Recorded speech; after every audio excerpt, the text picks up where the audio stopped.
3 صحابہ حضور صلی اللہ تعالیٰ علیہ وسلم کے حجرے کے باہر کھڑے ہو کر کے یہ باتیں کر رہے تھے. حضور صلی اللہ علیہ وسلم رات کو عبادت کے لیے کھڑے ہوتے تو آدھی رات گزر جاتی تھی. تو تینوں نے دیکھ کر کے کہا یہ تو بخشے ہوئے ہیں, یہ معصوم ہیں, ان سے کوئی خطا نہیں ہوئی, اس کے بعد اتنی عبادتیں ہیں ان کی, ہم جیسوں کو تو کیا کرنا چاہیے, بڑی عبادت کرنی چاہیے. جب رسول اتنی عبادت کر رہے ہیں تو ان تینوں صحابہ میں سے تینوں نے کیا کیا جانتے ہیں؟ ایک نے یہ اس دن وعدہ کر لیا, آج کے بعد سے میں کبھی کسی عورت کے پاس جاؤں گا ہی نہیں, زندگی بھر کے لیے عورت کے قریب نہیں جاؤں گا.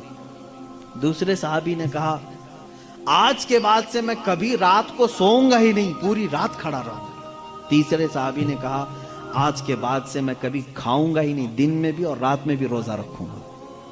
رسول کریم صلی اللہ تعالیٰ علیہ وسلم اندر سے سن رہے تھے, باہر تشریف لائے, اور میرے آقا صلی اللہ تعالیٰ علیہ وسلم نے پوچھا تم میں سے کون کون ہے جو یہ باتیں کر رہا تھا؟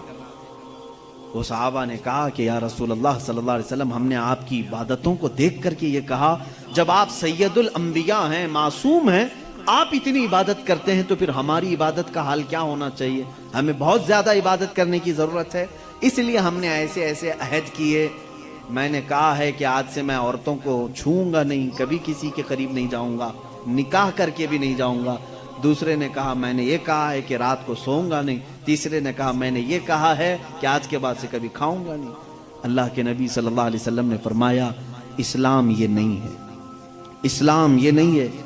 میری سنت پر اگر عمل کرنا چاہتے ہو تو میں اللہ کی عبادت کا بھی حق ادا کرتا ہوں اور عورتوں کا بھی حق ادا کرتا ہوں. میں نے اپنی رات کو تقسیم کر رکھا ہے, بیویوں کے لیے بھی حق ہے اور اللہ کی عبادت کا بھی حق ہے. اور دوسرے سے کہا تم نے کہا کہ رات کو کبھی سوؤں گا ہی نہیں, یہ بھی ہمارا طریقہ نہیں ہے, تم فطرت کے خلاف بات کر رہے ہو, بیمار ہو سکتے ہو, روزانہ رات پورے نہیں سو رہے. اب یہاں اس پر میں رک کر کے کہوں گا, حضور صلی اللہ علیہ وسلم نے اس صحابی کو منع کیا جو یہ کہہ رہے تھے میں رات بھر عبادت کروں گا. حضور نے فرمایا میری سنت یہ ہے کہ میں تھوڑی رات آرام کرتا ہوں اور تھوڑی رات اپنے رب کی عبادت بھی کرتا ہوں. تمہارے جسم کا بھی تم پر حق ہے, اس کو بھی آرام دو.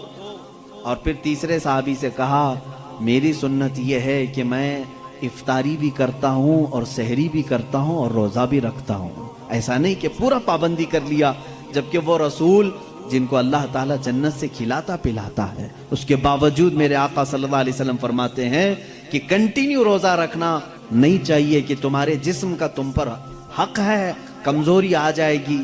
حضور نے منع فرمایا میں ایک دن روزہ رکھتا ہوں ایک دن نہیں رکھتا, یا میں افطار کرتا ہوں شام کے وقت اور دن میں روزہ رکھتا ہوں.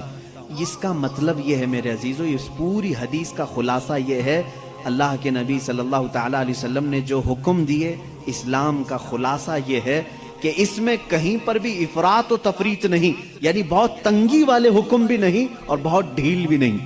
اسلام درمیانی راستہ ہے, درمیانی راستہ ہے.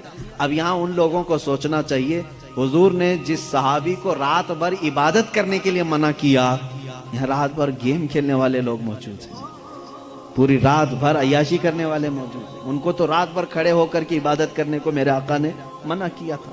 آرام کرو تھوڑی دیر, اپنے جسم کو راحت پہنچاؤ. اس طرح سے اسلام کی یہ خصوصیات ہے کہ اسلام انسان کی فطرت کے عین مطابق ہے, اسلام کی فطرت کے مطابق ہے. اسی لیے قرآن کہتا ہے لا یکلف اللہ نفسا الا وسعها. میں آج چیلنج کرتا ہوں, ایک ایسا حکم لا کر کے دکھا دو, ایک ایسا حکم اسلام میں کہ جس میں ایسا لگتا ہو کہ یہ انسان کے لیے بھاری ہے. ایسا نہیں ہونا چاہیے, ایسا نہیں ہونا چاہیے تھا. اسلام نے اپنے ماننے والوں پر یہ پابندی کیوں لگائی؟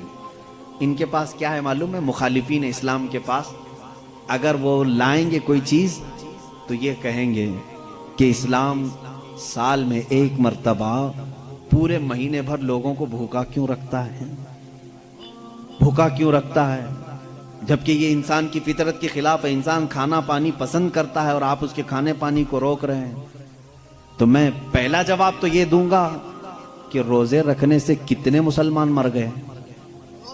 پہلی بات یہ ہے, اگر ہر سال ایک مہینہ رمضان میں اسلام اپنے ماننے والوں کو روزے رکھواتا ہے تو پھر یہ مسلمانوں کا صفایا ہوتے رہنا چاہیے. اگر یہ صحت کے خلاف ہوتا تو، اگر یہ ہمارے جسم کے خلاف ہوتا روزہ رکھنا، تو اسلام میں ہر سال رمضان کے ٹائم پہ لاکھوں کی موت ہو جانا چاہیے. بھوک سے مر گئے، بھوک سے مر گئے. اب تک تو اسلام ہی نہیں ہوتا 1400 سال سے. میرے عزیزو، اب میں آؤ ان کی نقلی دلیل بھی اگر بتا دوں. نقلی کا مطلب نقل کی ہوئی. ان کے جو ریسرچ اسکالر ہیں انہوں نے خود کہا ہے. آج میں 2-4 روز سے ڈائٹنگ پلان دیکھ رہا تھا کہ ڈائٹنگ پلان میں کیا ہوتا ہے جسم کو صحیح رکھنے کے لیے، فاسد مادات کو دور کرنے کے لیے. تو ایک بڑے ڈاکٹر کی ویب سائٹ میں پڑھ رہا تھا. اس ڈاکٹر نے 2 چیزیں کی ہیں.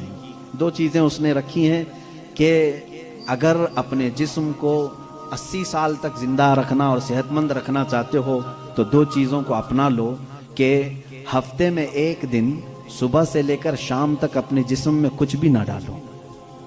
یہ ڈائٹنگ پلان میں ہے، موجود ہے. کچھ نہ ڈالو، صرف پانی پر رہو. اور ایک ڈاکٹر نے یہ لکھا ہے کہ گرینری، جتنی بھی گرین چیزیں ہیں، سبزیاں ہیں یا پھل ہیں، صرف صبح اور شام میں ہفتے میں 1 مرتبہ ایسا استعمال کرو، تمہاری صحت برقرار رہے گی. ٹائمز آف انڈیا ہندوستان کا بڑا چلنے والا اخبار ہے. اس کے پیج میں بھی موجود ایک ریسرچ شائع کی گئی تھی جس میں ایک ڈاکٹر کا یہ دعویٰ تھا، ہمارا ڈاکٹر نہیں. پھر اگر کوئی مسلمان ڈاکٹر اعلان کرتا تو پھر ایک طرفہ والی بات ہوتی. نان مسلم ڈاکٹر نے اپنے ریسرچ میں یہ کہا ہے کہ ہم نے بہت غور سے دیکھا کہ صبح سورج نکلنے سے پہلے سے لے کر شام سورج ڈوبنے تک اگر کوئی 1 مہینے تک اس طرح بھوک برداشت کر سکتا ہے تو اسے کینسر نہیں آئے گا. اس نے کہا ہے کہ کینسر کا اس چیز میں علاج دیکھا گیا ہے کہ جسم کے اندر کے فاسد مادے نکل جائیں. میں پھر چیلنج کرتا ہوں، اور لاؤ کوئی دوسری بات جس میں ایسا کوئی حکم ہو اسلام کا جو انسانوں کے لیے بھاری ہے. تم ڈھونڈ کر کے روزے لے کر کے آئے تھے، روزے لے کر کے آئے تھے. اور پھر اگر یہ کہتے ہیں تو ان میں سے جو ادھر ادھر کے لاتے ہیں چھوٹی چھوٹی سی چیزیں ہیں، ایک بڑا طبقہ ہے جو اسلام کی کمیاں ڈھونڈنے کے لیے اپنی پوری زندگی خرچہ کر رہا ہے. ہمارے پاس وہ ساری چیزیں ہیں. قرآن کو خوردبین لگا کے، مائکروسکوپ لگا کر کے پڑھنے والے لوگ ہیں کہ کہیں تو کچھ نکل جائے، مل جائے. ارے میاں، یہ کام تو عرب والے بھی کر چکے اس وقت، ان کو نہیں ملا، تم جاہلوں کو کیا ملے؟ وہ عرب تھے، عربی دان تھے، وہ نہیں لا سکے اس زمانے میں. خیر، اب اسلام کی اور کون سی چیز ایسی جو بھاری لگتی ہے تمہیں؟ کون سی؟ کہا یہ کیا ہے، صبح صبح اٹھا دیتے ہیں، فجر کے وقت انسان کے لیے بھاری ہے. اور ایک مستشرق ہے، مستشرق اس کو کہتے ہیں جو اسلام کی تعلیمات پوری حاصل کرتے ہیں لیکن ہوتے یہودی اور عیسائی. اس میں سے ایک نے کہا، اعلان کیا کہ اسلام میں یہ زیادتی لگتی ہے مجھ کو کہ صبح کی نیند بہت اچھی ہوتی ہے اور اس وقت یہ اٹھا دیتا ہے، اور ان کے اوپر پابندی فرض ہے. وہ بھی ایسا نہیں کہ مستحب ہے، کرو تو چلے، نہیں کرے تو چلے. اس نے دعوے میں یہ بھی لکھا ہے کہ یہ میں اپنے سے نہیں کہتا کہ یہ بھاری ہے، بلکہ خود مسلمان بھی یہ کہتے ہیں، وہ فجر میں نہیں جاتے. اس نے سارے مسلمانوں کا حوالہ دیا اور لکھا کہ دیکھو جا کر کے ان کی مسجدوں میں فجر میں یہ لوگ نہیں آتے. اس کا مطلب ہے کہ یہ بھاری چیز ہے جو اسلام نے ان کے اوپر ڈال رکھی ہے. یہ بھاری چیز ہے، اسلام نے ڈال رکھی ہے.